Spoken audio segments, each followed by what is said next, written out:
پیارے نبی حضرت محمد صلی اللہ علیہ وآلہ وسلم نے فرمایا غصہ شیطان کے سبب ہوتا ہے اور شیطان آگ سے پیدا کیا گیا ہے اور آگ پانی سے بجھائی جاتی ہے، لہٰذا تم میں سے کسی کو جب غصہ آئے تو وضو کر لے۔ ابو داؤد 4784۔ حدیث نمبر 2، نبی کریم صلی اللہ علیہ وآلہ وسلم سے سوال کیا گیا، اے اللہ کے رسول صلی اللہ علیہ وآلہ وسلم، کون سا عمل بہترین ہے؟ تو آپ صلی اللہ علیہ وآلہ وسلم نے فرمایا، بہترین عمل یہ ہے کہ جب تو دنیا سے رخصت ہو تو تمہاری زبان اللہ تعالیٰ کے ذکر سے تر ہو۔ مسند احمد 17734۔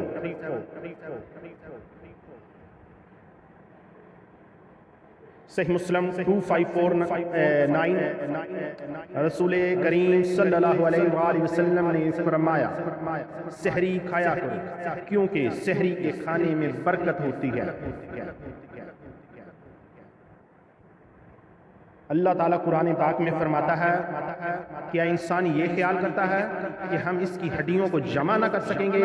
کیوں نہیں، ہم تو اس کی انگلیوں کی پور پور درست بنا دینے پر قادر ہیں۔ اور ایک اور جگہ قرآن پاک میں اللہ تعالیٰ کا ارشاد ہے، ان الفجار لفی جحیم، اور یقیناً بدکار لوگ دوزخ میں ہوں گے۔ اللہ اور اللہ کے رسول سے بہتر بات کس کی ہو سکتی ہے؟ اللہ تعالی ہم سب پر اپنا کرم فرمائے۔ اللہ حافظ۔